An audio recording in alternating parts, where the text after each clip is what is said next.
All right, hello everyone. All right. My name is Matt Lindstrom. I direct the McCarthy Center. Very pleased to see everyone here today. A couple quick announcements. One is that we have an exciting event, not only today, but also in a couple weeks. Friday, March 28th, the McCarthy residency this year features an improv comedy group called the Theater of Public Policy.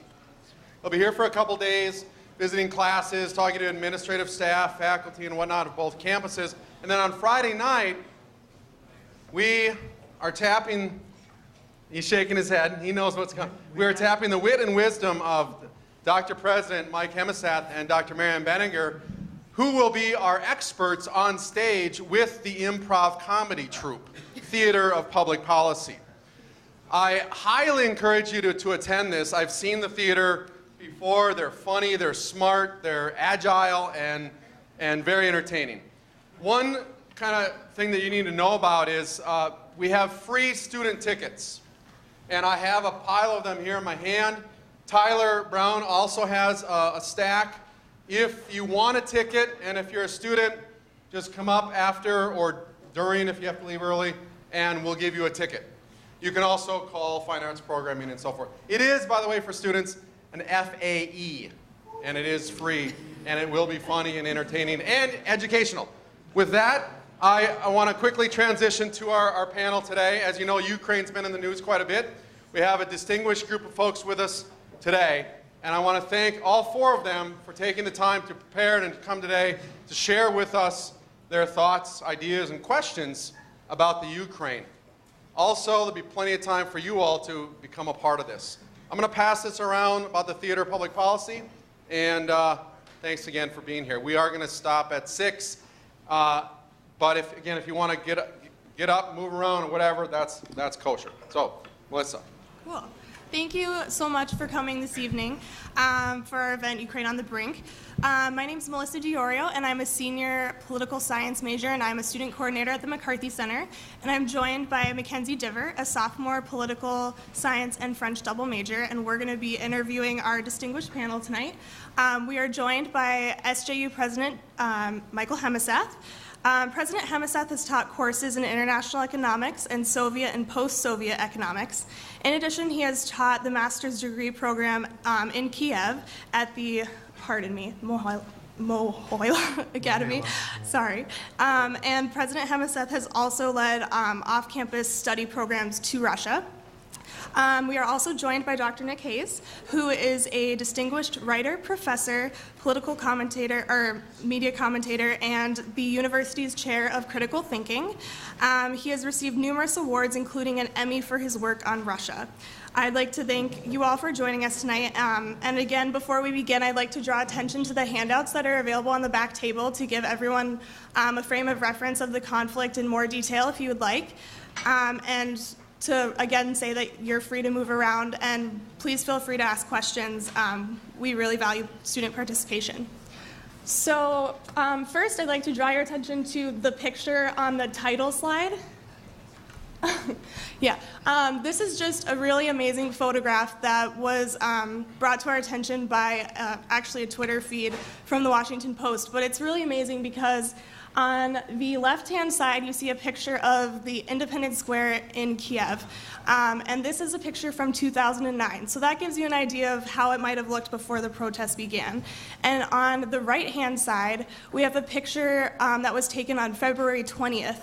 And this really demonstrates the destructive nature of these protests that have been going on since November in Ukraine. You can see how devastated that same square is today. Next, I would like to give everyone more of a frame of reference about the country Ukraine itself. So here you see Ukraine on a map, obviously, and its surrounding countries. And you see also the Crimean Peninsula, which has been discussed widely in the news there in the Black Sea. Next, I'd like to give you an overview. This map shows the population makeup of Ukraine. The darker the map is, it represents how many Ukrainian citizens there are, and the lighter it is represents more Russian citizens. So as you can see, it's primarily Russian, or it's completely Russian, basically, in the Crimean Peninsula and on other areas around the Russian border. And third and last and finally, I'd like to draw your attention to a map that shows the percentage of the population which claims Russian as their native language.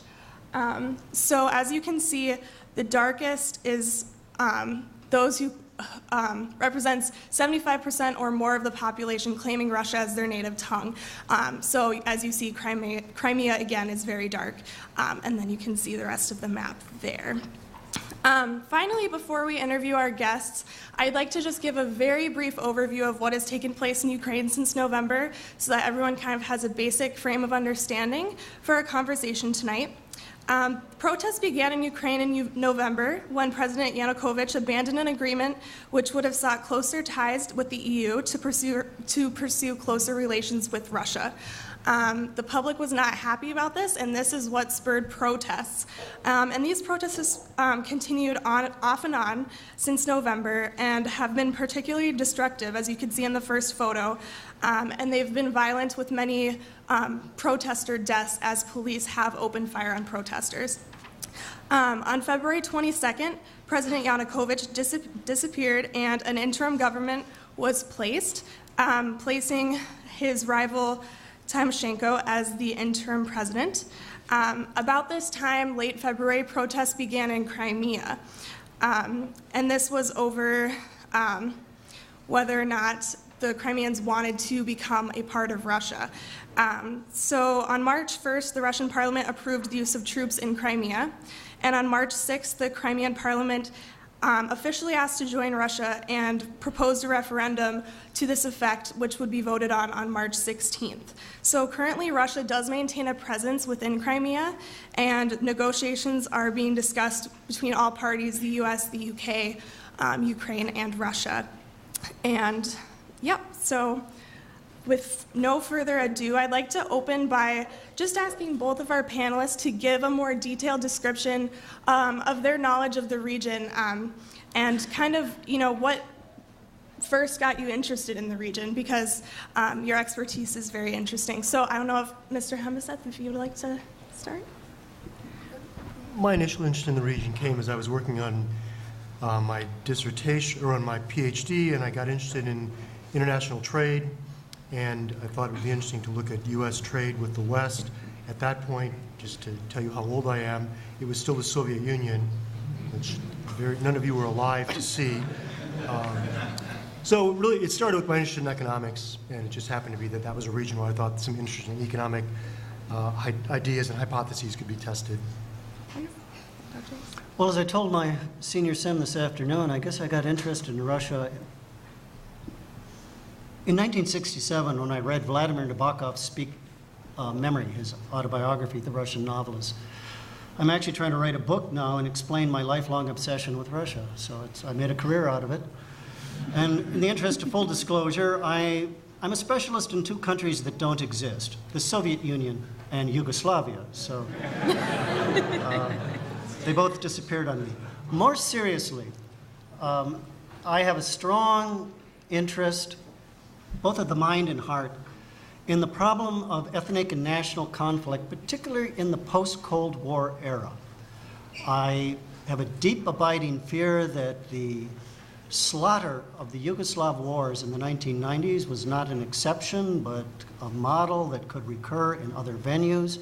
I am deeply concerned about the failure of international diplomacy to really ever address the issue.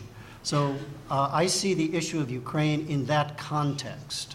Misaligned borders, left in the wake of the Cold War, seething ethnic conflicts, and a few outside powers that are not disinterested in the outcome.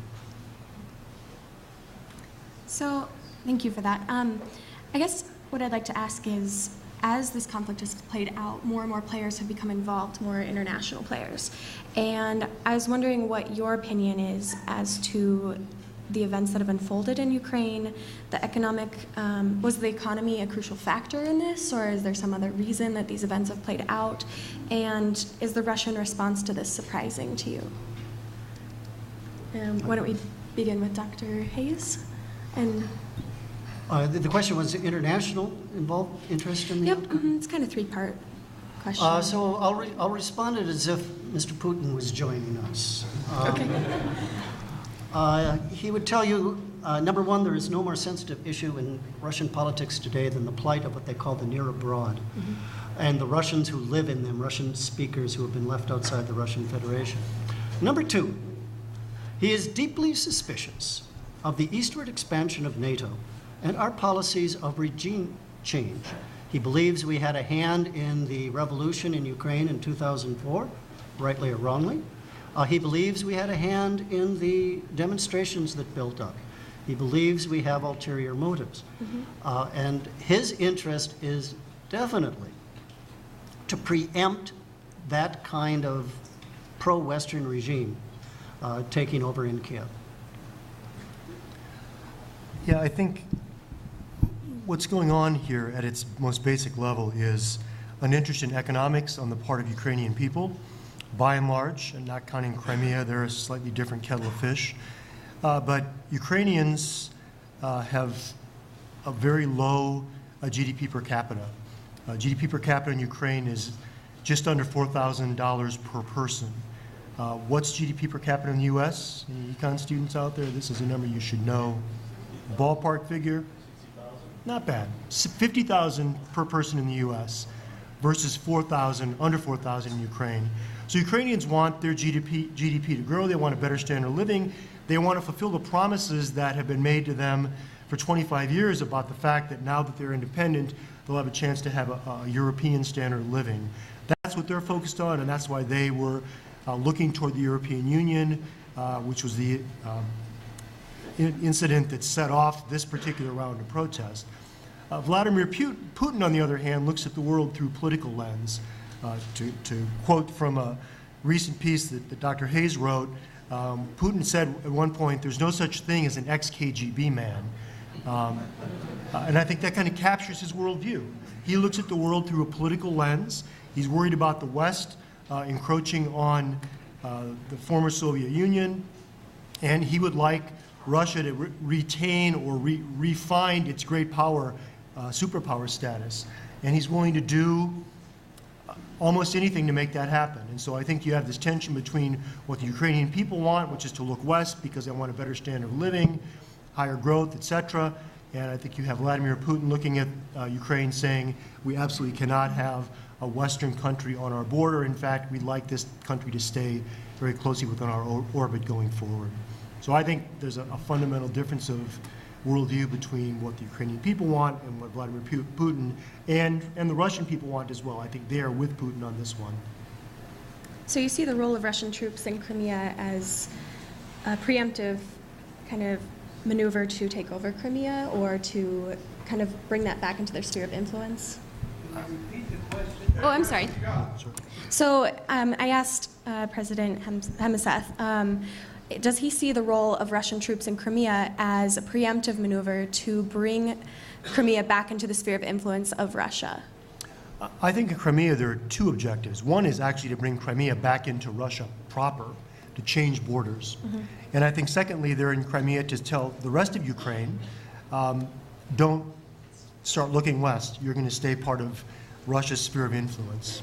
But Professor Hayes may well. I agree entirely. So I wouldn't call it preemptive. There was nothing to preempt. This has been well executed. It has been planned for a long time. It was orchestrated according to the script that Putin had in mind. And I would say it's de facto. What will happen is they'll create a Republic of Crimea. They've done this in a place called Ossetia, adjacent to the state of Georgia. They've done this in a place called the Transdniester Republic, which is adjacent to Moldova. They may just leave it at that. That's enough. But I do not think that they would advance further into the eastern Ukraine. But what they want to do is keep it off balance. This is a lever of influence. These are pro-Russian people. Better to leave them within Ukraine than to bring them into Russia proper. I might say, in a larger sense, we don't want to quote Putin too much today, but one of his more memorable quotes, anyone who does not, he's talking to Russians, of course, anyone who does not regret the end of the Soviet Union does not have a heart. Anyone who believes it can be put back together again does not have a brain.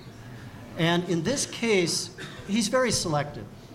I do not think it's true that he dreams of the whole Soviet empire coming back. That's not it. What they have said consistently is they want a restoration of a sphere of influence. The former Soviet republics should be under the influence of Moscow, just as we think the Western Hemisphere is more or less under our influence. He's very clear about that, and he's very selective. I don't anticipate he would ever, there will be no antagonism against Lithuania, Estonia, and Latvia, the Baltic countries, for example. They know those are gone. But this is a message maybe for a few Central Asian republics, especially for the nations of the Caucasus. Wonderful. I'd like to open the questions to the audience. If anyone would have one question they'd like to ask of the panel.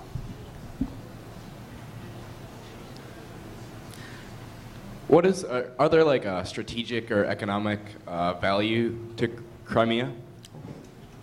Well, it's the home of the Black Sea Fleet of the Russian Navy. Think of it like the home of the U.S. Pacific Fleet. It's a major strategic asset. The Crimea was acquired by Catherine the Great in 1781, primarily to lead towards the naval expansion of Russia into the Black Sea. It has always been the access point of Russia to have influence, not just in the Black Sea, but into the Eastern Mediterranean. So from a strategic point of view, this probably was Putin's bottom line. He believed, whether you can call him paranoid or not, that's a separate question, that we were about to orchestrate a pro-Western, eventually NATO government in Kiev that would technically have sovereignty over Crimea. And his real concern, if I may be frank, is not so much for the Russian minority, but it's for that fleet. And I think in terms of the economic value of Crimea, it's pretty limited. I mean, there's some agricultural stuff there, but it's not oil, not natural resources, so it's political primarily. I guess to tie into the economic issues, I'm wondering, do you think the new Prime Minister of Ukraine recently stated that the succession of Crimea is not an option? Do you think that Ukraine has the military and economic power to enforce this claim? And what are the likely short-term and long-term responses of actors like the EU and the US? Militarily? Well, first of all, the Ukraine does, no. Ukraine simply does not have the military resources to resist. Secondly, we don't either, unless we wanted to escalate this into God knows what. So the truth is, Putin holds virtually all of the military cards in this conflict. The goal is to persuade him there are other means to get his point across and resolved, not the military means. And I would also add, I mean, Putin also holds, in the short run, all the economic cards.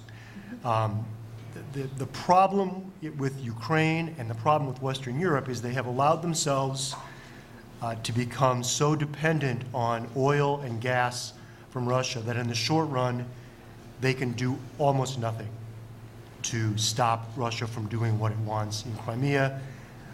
And sadly, in other parts of Ukraine, though I think I agree with Nick that they're not likely to go into eastern Ukraine.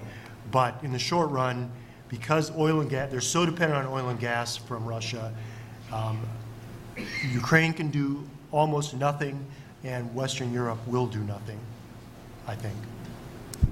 I'd like to add that Karina V. Krostelina, who is from the Institute of Conflict of Analysis and Resolution, stated in 2013 that nobody in Ukraine wants to unite with Russia, and that Russian can be treated as a regional language. So concerning like national identity and languages and those kind of things, do you think that that Crimea will become or wants to become maybe an autonomous, like not part of Ukraine at all, or even become part of Russia? And if so, what do you think the consequences of that will be? Nick's got better insight on this. I think that the statement is wrong. Nobody in Ukraine wants to unite with Russia. I think in Crimea, I think that's not true. I think Crimea actually wouldn't mind being part of Russia. They might also be willing to be an independent but Russian-dominated region. But most of the rest of Ukraine, I think, does want to stay free and independent. And I think they want to do that because I think that they think that will allow them to turn west and improve their economic situation. Can I try maybe just introducing a different way of looking at it? And I apologize, I might show the legacy of being in Russia too long. Ukraine suffers an identity crisis. Russia suffers an identity crisis that is not unlike the politics of Ukraine, meaning there is a struggle in both countries between the orientation towards Europe or the orientation towards Eurasia. I think, were there a different government in Moscow, which is entirely possible? I mean, these tensions did not occur during the Yeltsin years, for example. It's not entirely unlikely that things could change in a more Western direction in Moscow. I suspect the resolution of the Ukrainian issue would come out more favorably. And I suspect there's certainly, if not annexation to Russia, there certainly is a significant population base in Ukraine that sees themselves as culturally, socially tied to Russia. I mean, they want some kind of relationship with it. Mm-hmm. In relation to this crisis of identity, Dr. Hayes, in your commentary in MinPost, you compared the situation in Ukraine today to that of Bosnia and Herzegovina Yes. before the Balkan War, and those competing national identities. And I'm wondering, if you could go into more depth of how these competing national identities have played a role in this current conflict, and what is at stake here for the people of Ukraine, and especially maybe the people within Crimea who do not identify as Russian? It's a very good question, and I don't mean to say that the tragedy of Yugoslavia can be applied to this circumstance, although there are parallels. And the parallel is simply this: to go back to the Yugoslav wars with the breakup of a state called Yugoslavia from 1989 to 1991, you had the following problem.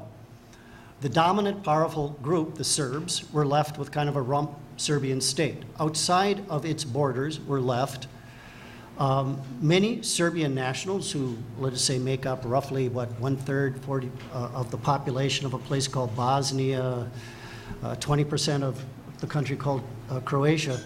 There was the legitimate concern that these people could be victimized because of a history of ethnic tensions and violence in these areas in the 20th century.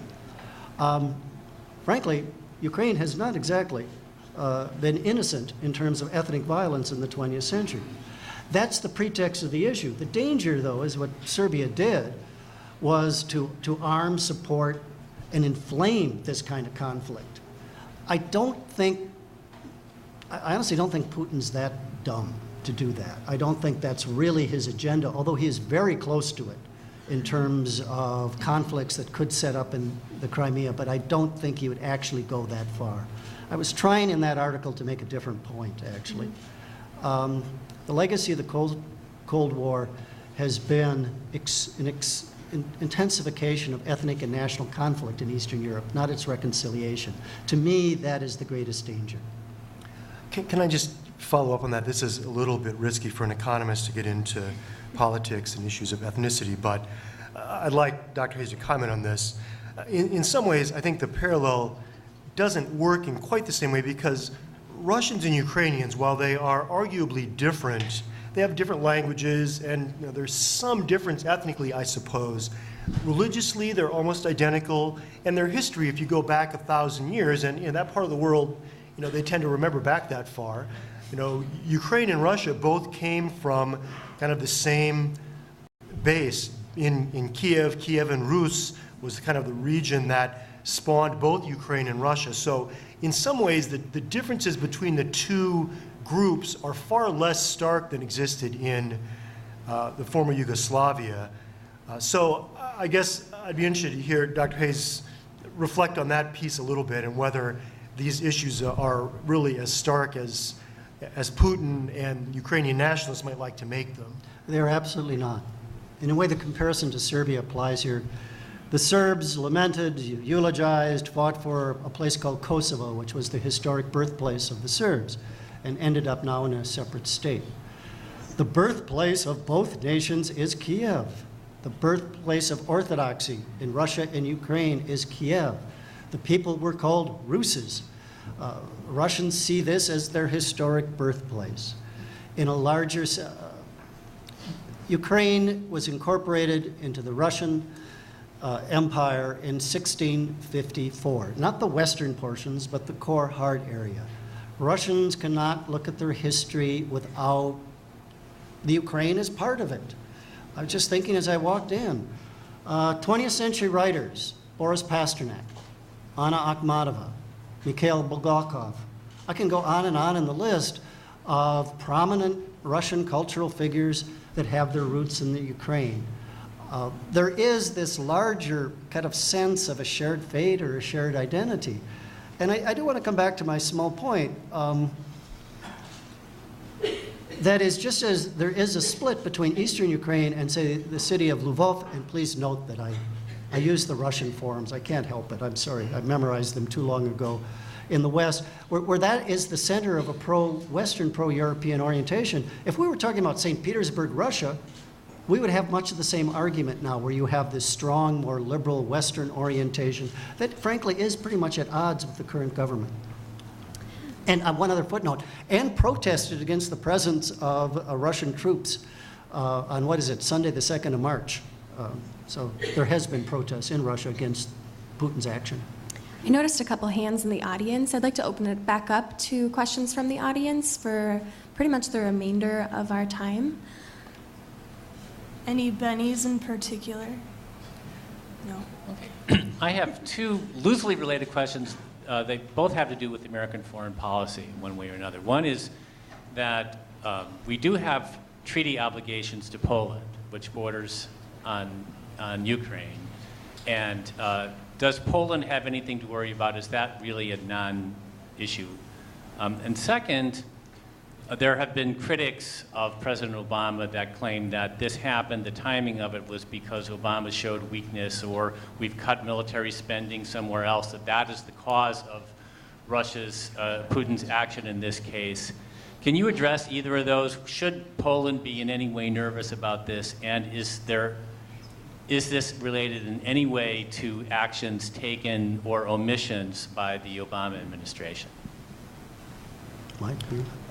Well, the first question, I think Poland has nothing to worry about. Poland is, part of NATO at this point, right? So anyone that's part of NATO, where we have mutual defense treaty, and the U.S. is part of that, Putin is not going there. Though, let me be careful. I mean, all of this should be taken with a bit of grain of salt, because I think probably a decade ago, no one was thinking that Putin would ever go into Ukraine either. But I think the chances of that are minuscule. The question about the Obama administration and U.S. foreign policy in general, I think it's always dangerous to speculate on exactly how these things play out. But I do think that one of the actions that the Obama administration took early on, which was to cancel the missile defense systems that were going to be put in place in, you probably know this better than I do, in Poland, Hungary, and the Czech Republic. Those are going to be put in place, and Obama canceled those.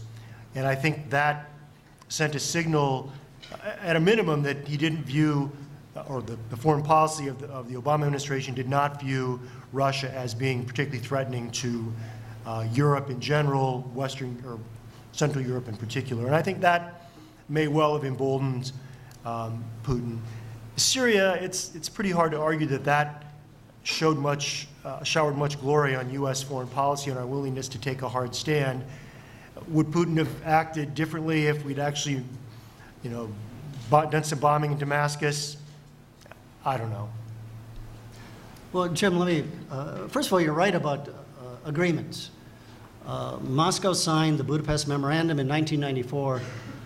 This was in President Yeltsin's time, and by which Moscow and Washington guaranteed the territorial integrity and boundaries of the current state of Ukraine. And the issue there was the removal of nuclear weapons from Ukraine, which was something Moscow and Washington both wanted. Moscow also thought they would get some further compensation for their willing to do this, and what they got was the eastward expansion of NATO. Now, I'm going to try it this way. Let's pretend that Putin is a good student of Machiavelli. And Machiavelli, of course, reminded the prince that it is good if a prince can be loved, but if you can't be loved, make sure you're feared. I think Putin, in his own sort of way, tried to be loved. If you look back on certain things of foreign policy. If you don't know, our troops in Afghanistan are supplied and moved through airspace across Russia. That's not the act, by the way, from Russia of a hostile power. In more recent history, on the Syrian crisis, there's no question in diplomatic communiques that are out there, Putin really thinks he saved Obama. I mean, he thinks Obama owes him a favor. He got him out of a major crisis, and at least they're at the diplomatic table. That he felt he did something for Washington in that incident. He would remind you that he freed the oligarch Khodorkovsky. He granted a pardon to over 1,000 prisoners. He freed Pussy Riot. He frankly was making a gesture. And what he feels is, what does he get in reverse? He gets regime change. They intercept a signal from the US State Department officials about which opposition figure they should support in Kievan politics and so on and so forth. He felt, frankly, that he was being taken for a fool. So, frankly, he took an opportunity where he could show he needed to be feared. Thank you. Does anyone else from the audience have a question they would like to ask? Oh, we have a microphone, sorry. No. What's the... Oh, no, sorry. Go ahead, there's plenty of time for both. Yep. We'll be short. What's the likelihood that just the action that Putin's taken is going to give tacit approval for the Russians in Crimea to take some kind of action against the Tatars that would resemble what happened in Bosnia or Herzegovina? He won't do it. He'll accompany the declaration with... Can repeat the question. The question is, what's the likelihood that Putin would take some action against the Crimean Tatars, who actually are the indigenous people of the Crimean Peninsula? My answer would be, no, he's too sophisticated for that. The creation of let's say it's a Crimean Republic, will be accompanied by some Russian-sponsored statement on the rights of languages of minorities, residents, and things like that. He would not calculate that at this time. I think the question was also asking whether Crimeans would take action, and I think Putin would not permit that for the reasons Nick suggested. Okay, thank you both for coming today. On Wednesday, the Senate committee passed a bill that would impose sanctions on Russia. And seeing if that bill passes the Senate and the House, what kind of impacts do you think these sanctions would have? Good question. I think that's for Michael, the economist here. Well, I mean, I think that's a great question about, I mean, if the broader question is what can we do about the situation right now, I think the short answer is almost nothing. I mean, we can pass sanctions, we can try to limit trade, we can limit visas for Russian leaders, and we could be so extreme as limit visas for all Russians completely if we wanted to. And that would impose some short-term costs on Russian leadership, but I think it would have very little impact on their behavior. I think the Western Europeans are not going to go along with those kinds of sanctions because of the issue with natural gas and oil. So I think in the short run, Putin really holds all the cards, both political and economic. But in the long run, I think Putin is making a huge mistake for two reasons primarily. The first has to do with North Dakota, and the second has to do with broader international trade. So yeah, 3 cheers for our North Dakotan students. Get some of your friends to come next year. We need some more. But what Putin is doing right now, Putin holds all the cards because he controls natural gas and oil flows into Western Europe and Ukraine. And this is sending an absolutely clear signal that we need to diversify our sources of natural gas and oil around the world, and the fact that we are producing all kinds of natural gas and oil in the Bakken fields out in western North Dakota, and this kind of energy technology is available in other parts of the world as well. All of these things are going to spur both more oil and natural gas production, and also diversification of sources if you don't happen to have oil and natural gas yourself. And all of those things are going to undercut Russia's primary economic strength, which is their oil and natural gas production. And Putin, he's so focused on the politics, I think he doesn't, I mean, he's not oblivious to this, I suspect, but I think he just doesn't care. What I think is the Russian people don't really understand how this is likely to affect them going forward if they find that they're unable to sell oil and natural gas to the rest of the world. The second related piece to this is that his political actions have made it much less attractive to invest to engage in direct foreign investment in Russia right now. So if you're looking around the world to invest and put a factory in another part of the world where you think there might be skilled, well-educated people that get relatively low wages, Russia had some attractiveness in that regard. And right now, because of the political situation and because of Putin's behavior, no one is interested in putting direct foreign investment into Russia. And in fact, even Russians themselves, the richest Russians who could reinvest in Russia, I think are likely to give Russia itself a second look before they reinvest their own earnings in Russia. So I think that the long-run economic future for Russia is very problematic because of this action. I would just comment short-term. We tried this before in the 1980 Olympics. We did not participate in the Olympics. We imposed a series of trading bans, and it didn't work. It didn't work, first of all, because a number of American corporations lobbied against them. Two of them, prominent corporations from Minnesota, the Control Data Corporation and Honeywell. It didn't work also because the Europeans, particularly the Germans, never really participated. And as a footnote, and this I'm just picking up a byline from the New York Times, but it rang true to me. The so-called oligarchs, those who have vast, vast billions, keep most of their money abroad. They are indicating a certain pressure now that they're afraid their assets, say in European banks, are going to be frozen. Putin actually doesn't care because he's been putting pressure on them for years, telling them, your assets aren't safe there, bring them home, bring these assets back into Russian banks. It may only show how stupid Putin is ultimately on economics, but politically, I don't think he's tremendously concerned about any threat of sanctions. Thank you, Dr. Hayes. Does anyone else from the audience have a question? In the back. Oh, sorry. Go ahead.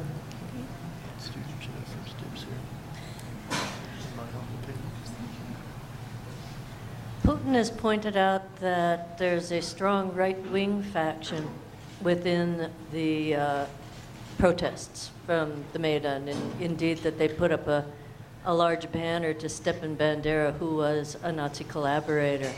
How strong in actuality is this far-right faction within the Western Ukraine? And is this pointing to a historical divide that has not yet been healed, that is maybe not so much a national divide as a legacy of the Second World War? I think that, any protest that's as widespread as what we saw in Ukraine is going to bring out fringe elements. I don't think there's a serious fascist component to the Ukrainian protests. Putin is in bed a lot more with the far right than Ukrainian protesters are, as far as I'm concerned. It's about economics for Ukrainians, and it's about political liberty, and it's looking west. It's not about reliving the Second World War. That's just completely bogus. I might disagree with you, Michael. Good. At least from Moscow's point of view. It happened, the Russians, one of my favorite Russian proverbs goes something like, you invite a pig to the table and he's certain to put his feet on it. There has been a high visibility of reprehensible groups in Independence Square. Right-wing parties form part of the current coalition. You're absolutely right that these are minority fringe elements, but nevertheless, Moscow, point 3, deeply fears the instability of Ukraine. They're more concerned at the moment about its instability and what direction it could be pushed. They can't help but notice that the demonstrators are still on guard in the street. They can't help but point out, which came up yesterday, apparently in a guffaw about what Kerry, in his memo of the 10 things that were wrong with Putin's press conference, they made one mistake, that these elements pushed demonstrators within 24 hours to drive Yanukovych, the former president, out. He had actually signed a document that gave him 48 hours. But the point of that anecdote is they see these forces as being very much involved in the current political drama that's being played out in Kiev. Are there any other questions from the audience?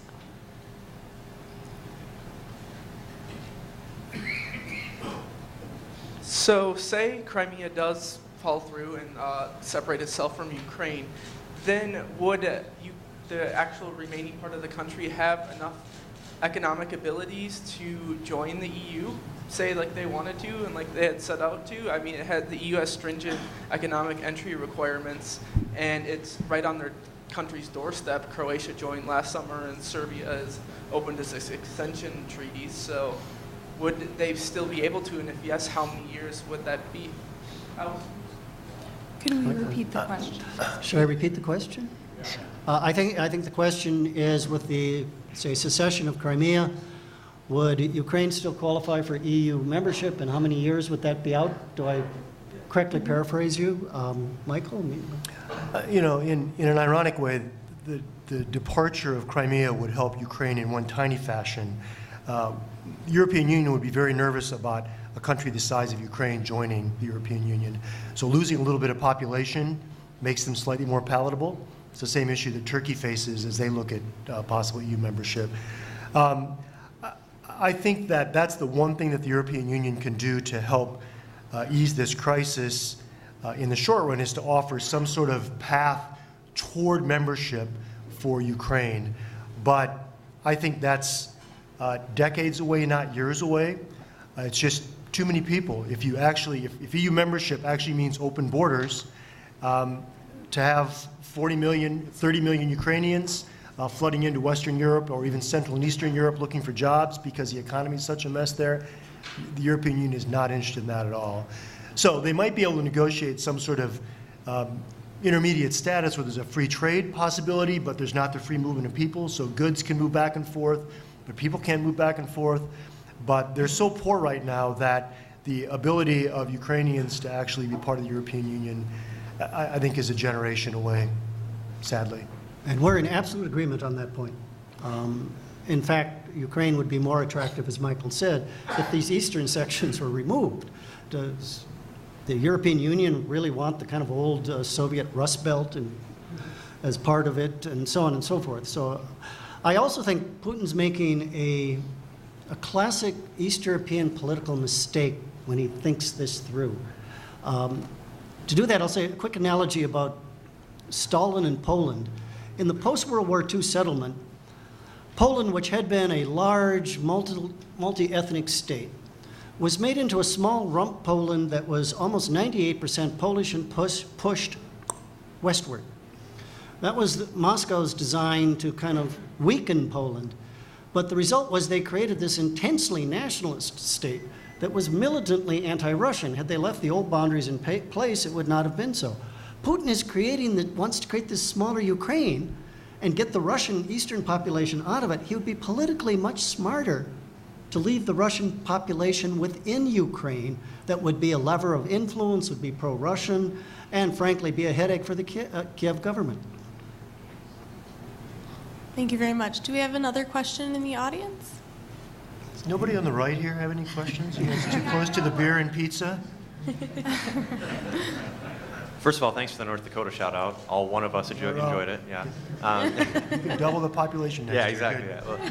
Yeah. But anyways, let's talk about the big, heavily armed elephant in the room. Why isn't Russia taking credit for these troops that are entering the Crimean Peninsula? Like, why hasn't he acknowledged that these are Russian troops? Why can't they wear the Russian flag on their uniforms? Why is he shielding the fact from the rest of the world that these are Russian troops?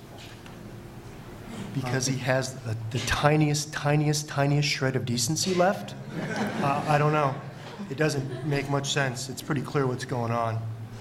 Actually, this is totally for the Russian media. All right, it's all orchestrated for the Russian media. This is the storyline they're getting, so he reinforces it. He doesn't care really that it is obviously ludicrous for him to make these statements. He is appealing to the home audience.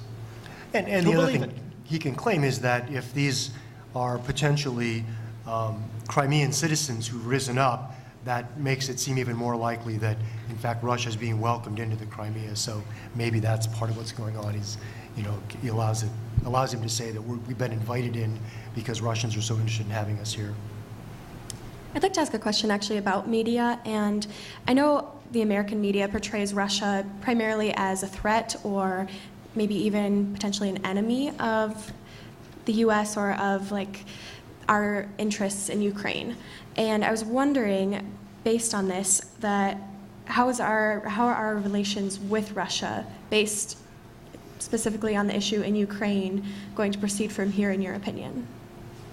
Well, if you actually looked at the big issues, as I itemized a few, they're actually pretty good.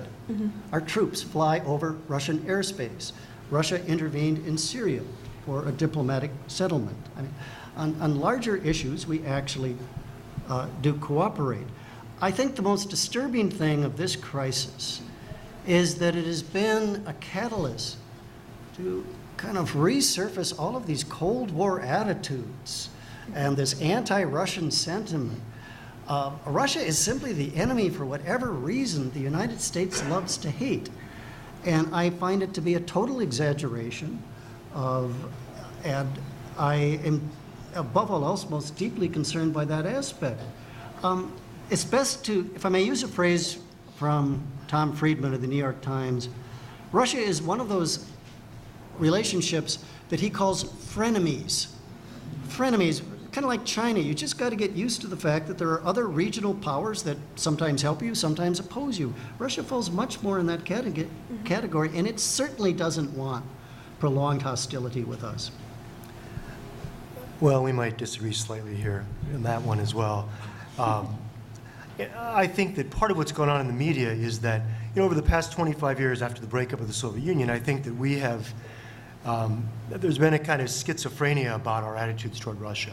I think that, and the social scientists get some blame for this, I think that when the Soviet Union broke up, I think political scientists, though I wouldn't put that on them in this room, I'll let them talk for themselves, but I think the economists thought that the former Soviet Union and the parts that were now independent countries would adopt the Western capitalist economic system very quickly, as well as a democratic political system. And I think we thought that within a decade we'd have countries that were very much like Western Europe, much poorer probably, but in terms of political and economic interests, very similar.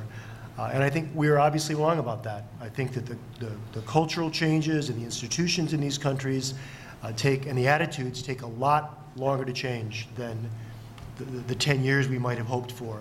They take a generation or more to change, probably. And so I think that while we have also made things worse by having Russia be, at least in some parts of the American political spectrum, the country we want to have as an enemy, I think they've also shown themselves willing to be at odds with the U.S. Vision for a democratic political world and a market-based capitalist economic system. So there is that tension. I think it's just inherent in the nature of the two still pretty different systems in many ways, sadly. Do you think it could be possible then, political and economic aspirations aside, that Russia is concerned for the ethnic Russians in Kiev as they've been treated as a minority since independence in 1991? Not really. No. Because I don't think they've been treated badly. I mean, Russia has been looking out for their interests. Ukraine knew that Russia was paying attention to Russian minorities. So I think it's mostly an excuse. But I actually agree with that. No, I think it's just a pretext. It's not a validation. Does anyone in the audience have any questions? You really think it's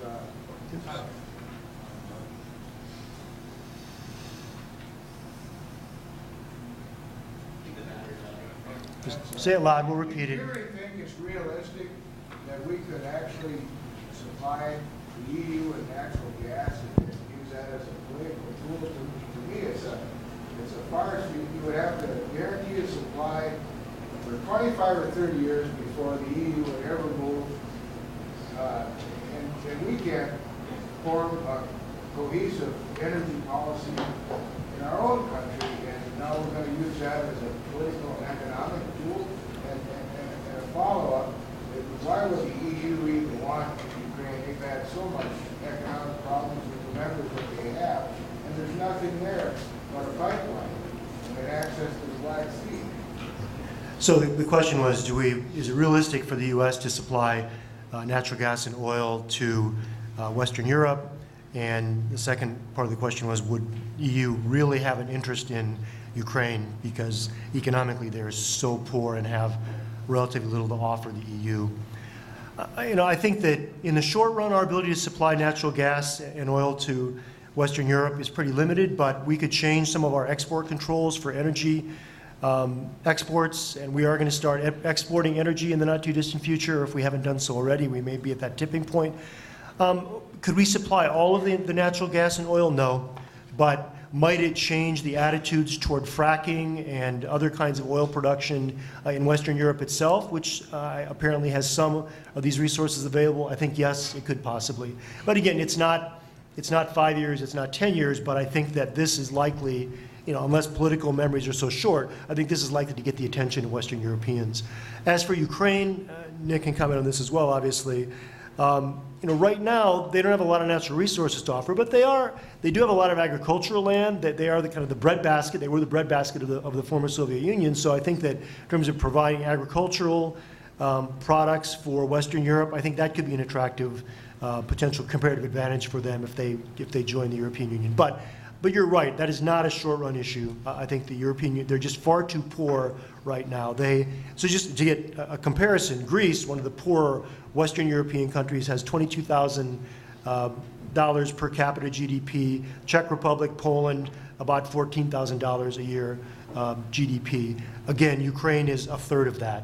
So even among the poorest or relatively weakest of the Western EU members, Ukraine would just be an order of magnitude poorer than that, and they would not be able to absorb that in the short run. Thank you very much. I think it's about time that we wrap this up. I'd like to thank all of you so much for coming this evening, and if we could all give a round of applause to our two distinguished panelists.